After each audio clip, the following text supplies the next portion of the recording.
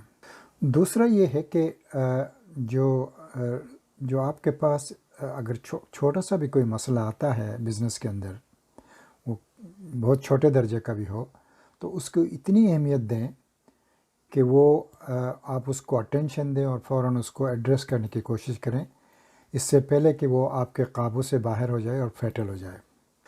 تیسرا ایک اصول ہے جس کو کہتے ہیں رسک ٹرانسفر۔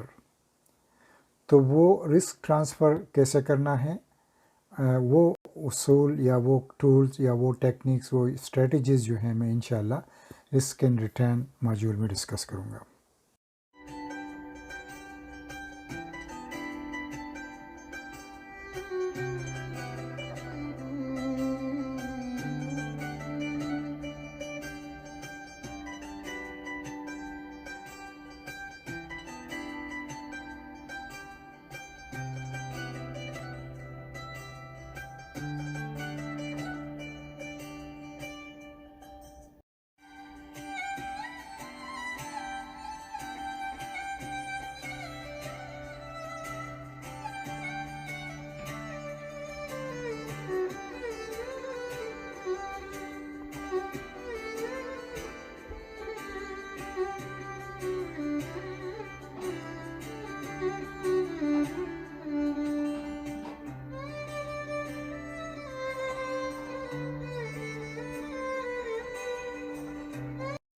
الحمدللہ جب یہ فیملی گروپ کو میں دیکھتا ہوں تو اتنی مجھے خوشی ہوتی ہے، اور اتنی ہمارے اندر جو اسٹرینتھ ہے، پوٹینشیل جو نظر آتا ہے، جس میں دیکھیں آئی ٹی ایکسپرٹس ہیں، انجینئرز ہیں، ڈاکٹرز ہیں، پلس بزنس گریجویٹس ہیں، بینکرز ہیں۔ کیا کمی ہے؟ صرف ضرورت اس بات کی ہے کہ ہم اس اسکلس کو، اسٹرینتھ کو آرگنائز کریں اور اس کو پازیٹیولی یوٹیلائز کریں۔ میرا انٹینٹ جو ہے یہ پروگرام کا یہ ہے کہ میں چاہتا ہوں کہ جب ہم اس کو آگے بڑھائیں گے تو بزنس کے جو پرنسپلز ہیں، وہ اصولز ہیں، اور جو بھی آپ پارٹیسپیٹ کر سکتے ہیں اس میں میرے ساتھ پارٹیسپیٹ کریں، تاکہ ایک پورا ایک ٹریننگ پلان تیار ہو جائے، اور آخر میں 5 آئیڈیاز کے اوپر آپ کے ساتھ ایک بزنس پلان، یعنی 5 بزنس پلانس، 5 بزنس پلانس ہم تیار کریں گے، جو کم از کم ایک گائیڈ لائنز ہوں گی جو بھی اس بزنس میں جانا چاہتا ہے۔ ایک چیز نوٹ کریں کہ حضرت امام نے کہا ہے کہ ابھی ریسنٹ جو فرمان ہے اس میں حضرت امام نے فرمایا ہے کہ ری بلڈنگ کریں، ری پوزیشننگ کریں ہیں، اور ورک ٹوگیدر۔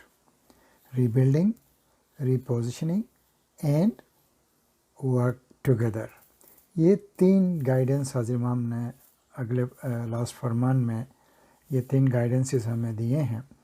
تو اب ضرورت اس بات کی ہے کہ پوسٹ کووڈ-19 جو ہے سیناریوز جو چینج ہونے والے ہیں، اس کے اوپر ہم کام کرنا شروع کر دیں۔